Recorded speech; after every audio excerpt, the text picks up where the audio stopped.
Fête de fin d'année 2016 en Côte d'Ivoire, l'Agence nationale de salubrité urbaine lance une campagne de sensibilisation. Noël, célébration chrétienne devenue phénomène commercial. Comment en est-on arrivé là? On en parle dans cette édition. Enfin, au Pakistan, un train de Noël sillonne le pays pour diffuser des messages de paix et de tolérance interreligieuse. Bonsoir et bienvenue sur RTI 2. L'Agence nationale de la salubrité urbaine a donc lancé hier une campagne de sensibilisation à l'endroit des populations de Côte d'Ivoire. Il s'agit de les amener à maintenir propre et sain leur environnement. Les explications de Herman Niamien. Les marchés et gares routières sont des lieux qui accueillent beaucoup de monde, surtout en période de fête. Ce flux de personnes dans ces endroits favorise très souvent l'insalubrité. Des déchets plastiques ou alimentaires sont jetés ça et là par les commerçants et clients. C'est donc pour inciter les populations à maintenir leur environnement propre et les interpeller sur les dangers qu'elles courent que la nature, l'Agence nationale de salubrité urbaine, a initié cette campagne de sensibilisation à la salubrité dans les marchés et gares routières du district d'Abidjan et de l'intérieur. Nous mettons un accent particulier sur les fêtes de fin d'année parce que tout simplement ces fêtes-là sont l'occasion de beaucoup de production de déchets dans nos marchés et dans nos gares routières. Notre objectif, c'est de faire en sorte que nos concitoyens qui sont commerçants ou alors qui sont transporteurs aient toujours à l'esprit que la propriété est ce qu'il y a de mieux. Pour cette première journée de sensibilisation à la salubrité, les équipes de la nature ont sillonné le marché Diakona de Koumassi, le grand marché de Makori et de Trècheville, ainsi que le marché de la Sikoji de Yopougon. Partout où les différentes équipes sont passées, les populations ont manifesté leur adhésion à cette initiative. Beaucoup de femmes, quand elles ont fini de vendre, elles se lèvent, elles s'en vont. Et la saleté reste. Il faut qu'à partir d'aujourd'hui, vous sachiez que quand vous finissez de vendre, vous devez ramasser, balayer. Dorénavant, nous promettons à la nation de toujours garder le marché propre. Au cours de cette campagne, des balais et des bacs à ordures ont été remis au président des comités de gestion des différents marchés. Débutée le vendredi 23 décembre, la campagne de sensibilisation à la salubrité s'achève le 31 décembre prochain. Voilà, les fêtes de fin d'année 2016 se préparent activement. Les femmes s'approvisionnent donc dans les marchés pour pouvoir confectionner des repas pour leur famille. Poulet, pintade, riz et légumes. Dans le district d'Abidjan, les prix de ces denrées sont-ils abordables? Les populations se prononcent au micro de Koné Pargassoro. Marché Gouro dans la commune d'Adjamé. Pour y avoir accès, que de difficultés. Bousculades, voie d'accès obstruée par les commerçants. Normal, nous sommes à la veille des fêtes de fin d'année, chacun voulant faire sa provision avant la fête. Tomates, poissons, viande, manioc, bananes, plantains, graines, aubergines sont entre autres denrées alimentaires étalées par les commerçants. Des denrées alimentaires dont les prix sont jugés excessifs. Raison avancée, les fêtes de fin d'année. Pour les poissons, ce n'est pas vraiment abordable. Sincèrement dit, au prix qu'on gagnait, maintenant c'est cher. Surtout quand les fêtes approchent. Bon, c'est un peu cher. D'ordinaire, on a les boîtes de 300. Maintenant, on a la boîte à 600, 500. Bon, c'est un peu cher les denrées alimentaires. La fête hier pour quelque chose. Indexés, les commerçants se disent obligés d'augmenter les prix des denrées alimentaires et pour cause. On est obligé d'augmenter pour voir un peu. Parce que c'était vraiment cher, parce qu'il y a des transports, il y a tout dedans. Les femmes qui quittaient ça en brousse, là, ça dépend. Quand elles viennent, les bagages, quand elles font cher, si nous on prend cher, on vient revendre cher. Maintenant, quand elles font moins cher, quand on vient, on vend ça moins cher. Vu l'augmentation des produits alimentaires sur le marché, les différentes associations de consommateurs sont interpellées. L'association des consommateurs, il faut qu'ils essaient de voir pour que les prix puissent baisser. Pour la Fédération nationale des associations de consommateurs de Côte d'Ivoire, plusieurs actions sont menées en vue de sensibiliser l'ensemble des commerçants sur le marché. Que nous soyons opérateurs économiques, que nous soyons fonctionnaires, que nous soyons travailleurs, on est tous des consommateurs au final.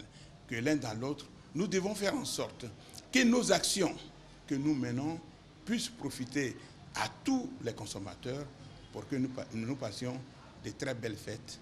La Fédération nationale des associations de consommateurs de Côte d'Ivoire, tout comme de nombreuses autres associations de consommateurs, entendent les jours à venir multiplier les campagnes de sensibilisation. Objectif, permettre aux populations de célébrer les fêtes de fin d'année dans la gaieté et le bonheur. La fête de Noël pour les chrétiens, cette célébration marque la naissance de Jésus, fils de Dieu. Mais la société actuelle en a fait un argument de vente incontournable pour le plus grand bonheur des entrepreneurs et commerçants. On en parle avec Franck Quadio. C'est Noël, guirlandes et sapins, des symboles d'une célébration qui dure depuis dans le temps. C'est que Noël est progressivement passé de simple célébration culturelle puis religieuse à un phénomène social et commercial. Selon certaines références socio-théologiques, tout remonte à 2000 ans avant Jésus-Christ. Noël est un rite celte, peuple antique européen, qui consiste à célébrer la renaissance du soleil symbolisée par un arbre, l'épicéa, source de vie, puis plus tard repris en romantique par la fête des Saturnales, caractérisée par cadeaux et autres plaisirs. Pour briser la foi du peuple en de vains dieux, cette fête sera intégrée par l'Église catholique romaine comme un moment festif et spirituel autour du symbole de la naissance de l'enfant Jésus. Et cette place de l'enfant dans la société développée après 1850 va accentuer l'importance de Noël. Et les enfants ont créé des événements pour eux. L'enfant avait toujours un petit présent. Mais aujourd'hui, vous savez bien que les commerçants sont aussi aux aguets. Ils ont créé un événement autour de la fête de Noël. Et malheureusement, en créant les cadeaux, ils ont créé les cadeaux par rapport à eux et non pas par rapport aux besoins des enfants. L'évolution à travers le temps nous fait oublier la religion et donne une place importante aux cadeaux. Nous oublions que ces fêtes sont faites pour éduquer nos enfants. C'est pour ça que même les jouets que nous devons donner aux enfants, nous devons veiller que ce soit des jouets éducatifs. Des jouets éducatifs, c'est le souhait des parents aujourd'hui, conscients pour la plupart de l'impact du jeu sur le développement intellectuel de l'enfant. On ne peut pas, par exemple, choisir un cadeau qui peut dépasser l'âge de l'enfant. Donc, il y a des cadeaux qui sont adaptés à l'âge. Il faut choisir un cadeau éducatif, des tableaux de montage, des maisons d'architecture. Mais la question est que de plus en plus, le marketing de Noël s'enhardit. Difficile d'envisager Noël sans cadeau pour l'enfant. On va avoir une trottinette avec un overboard. Je veux une tablette, je veux étudier avec ça pour mettre mes leçons pour apprendre. Donc il n'y a pas de cadeau particulier. Vous prenez des cadeaux par rapport à vos moyens. Tu n'es pas obligé aussi que l'enfant met pression sur toi. Forcément, il faut acheter ça là, non. Selon toi-même, l'éducation de toi-même, ce qu'il te faut pour faire petit plaisir à ton enfant, tu le fais. De bonnes affaires donc pour les commerçants, grandes surfaces ou vendeurs de proximité. La période est propice à tous. Cette jeune dame, par exemple, n'ouvre son commerce qu'à Noël. D'habitude, elle peut faire 30 000, mais cette année, elle fait 150 000 francs. Donc, il est triplé. En tout cas, ça marche un peu pendant la fête. Sinon, après la fête, il n'y a plus rien.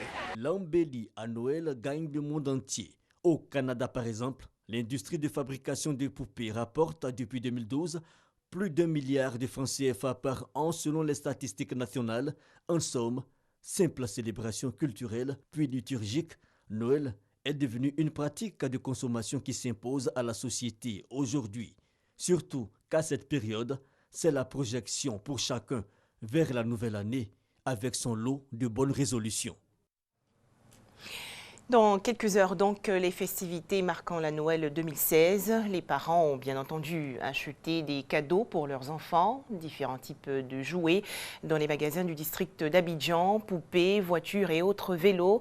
Mais les cadeaux qui dament le pillon pour cette Noël 2016 sont les jeux éducatifs et scientifiques. On fait le point avec Malika Koulibaly. La fête de Noël est là, les jouets aussi. À quelques heures de l'événement, les rayons jouets ne désemplissent plus. Je suis là pour habiller ma fille, comme ce sont les fêtes. Depuis le début de la semaine passée, nous avons commencé déjà à chercher les cadeaux, les jouets. Je suis venue offrir un cadeau à mon fils pour la Noël, comme il aime les voitures et autres, tout ça. Pour les enfants de tout âge, poupées, vélos, dinettes, presque tout y est. Les dispositions ont été prises pour satisfaire tous les goûts. On voit que cette année, à l'occasion de Noël, les poupées ça marche, les vélos, les tricycles, en fait, et les poupées aussi. Les articles, il y en a tous les jouets. Il n'y a pas de rupture actuellement en stock. Moment de gaieté et de rêve. Et en matière de gadgets et de jouets, le rêve n'exclut pas l'utile. Mon préféré maintenant, c'est les jeux éducatifs en fait. En même temps que l'enfant joue, il apprend en même temps. Parce qu'on sait qu'aujourd'hui à l'école, c'est pas facile. On a des exemples ici, des jeux éducatifs selon les âges. Le jeu s'appelle le défi des connaissances juniors. C'est à but éducatif, c'est pour permettre à l'enfant de maîtriser les b.a.-ba, soit de l'alphabet, des nombres, des chiffres. Et oui, depuis quelques années aussi en Côte d'Ivoire, les tablettes pour enfants et autres jeux dits éducatifs sont de plus en plus en vogue. J'ai choisi ce jeu parce que d'abord, c'est ce que ma fille m'a demandé. Et puis aussi, je l'ai accepté parce que ça va l'aider à développer son intelligence. Et ça va l'aider à s'habituer dès son jeune âge à l'outil informatique. Parce que le 21e, comme vous le savez, hein, quelqu'un qui ne maîtrise pas l'outil informatique, il est comme un analphabète. Je suis ici aujourd'hui pour prendre une tablette pour ma fille, pour que ça puisse l'aider encore à développer son sens. Hein, parce que là, aujourd'hui, elle m'a fait plaisir, elle a été première de sa classe et à l'âge de 6 ans en classe de CE1. Les prix ne sont pas toujours accessibles à toutes les bourses, mais l'importance en vaut la chandelle. Le prix des dîners, c'est bien, mais elle peut savoir faire le ménage, mais en plus du ménage, elle a besoin de s'adapter à son monde, à son environnement. À l'approche de ces fêtes, les activités tournent autour de ça. Les cadeaux pour enfants et parmi les présents à offrir, ceux qui émergent sont visiblement les jeux dits éducatifs, sûrement pour joindre l'utile à l'agréable.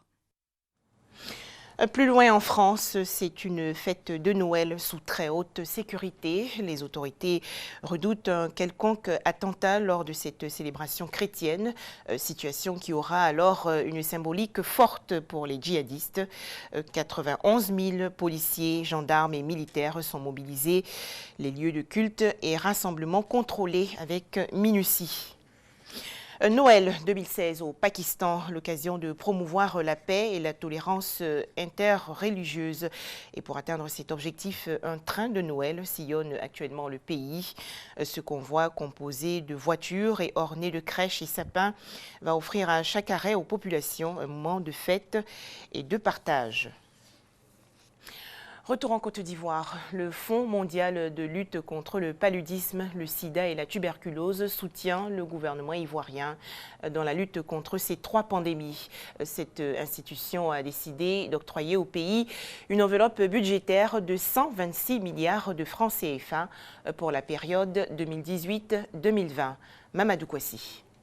Pour la période 2018-2020, le Fonds mondial pour la lutte contre le VIH, le paludisme et la tuberculose va accorder à la Côte d'Ivoire une subvention d'environ 124 milliards de francs CFA. Ces fonds vont servir à lutter contre ces 3 pathologies sur l'ensemble du territoire national.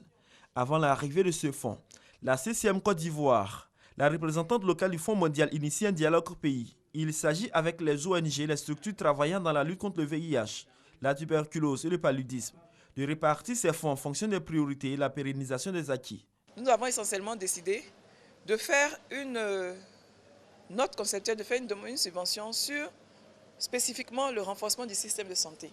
Parce que ce renforcement permettra d'assurer la pérennisation des acquis que nous sommes en train d'avoir actuellement. De 170 milliards de francs CFA sur la période 2015-2017, la subvention du Fonds mondial de lutte contre le VIH, le paludisme et la tuberculose pour la Côte d'Ivoire, portant sur la période 2018-2020, passe à 124 milliards de francs CFA. Une véritable baisse qui s'explique selon la directrice locale du Fonds mondial. Pour allouer ces financements, on a d'abord l'impact de la maladie, on a aussi le niveau de revenus du pays, on a aussi le taux de décaissement. Comme on a dit, le revenu du pays, nous allons vers l'émergence, nos indicateurs financiers s'améliorent, donc le bailleur estime que nous avons de plus en plus de moyens pour prendre en charge nos populations. Donc ce sont ces facteurs-là qui militent à ce qu'on ait un peu une réduction, pas très drastique sur le montant qu'on a eu par rapport à l'année précédente. Depuis 2003, Ce sont 212 milliards de francs CFA qui ont été investis par le Fonds mondial de lutte contre le VIH, le paludisme et la tuberculose en Côte d'Ivoire à travers 13 subventions. Ces fonds sont répartis à travers diverses activités, notamment la prise en charge des malades et la distribution gratuite de médicaments. Voilà, merci à vous tous de votre attention et surtout, très bonne fête de Noël sur RTI2.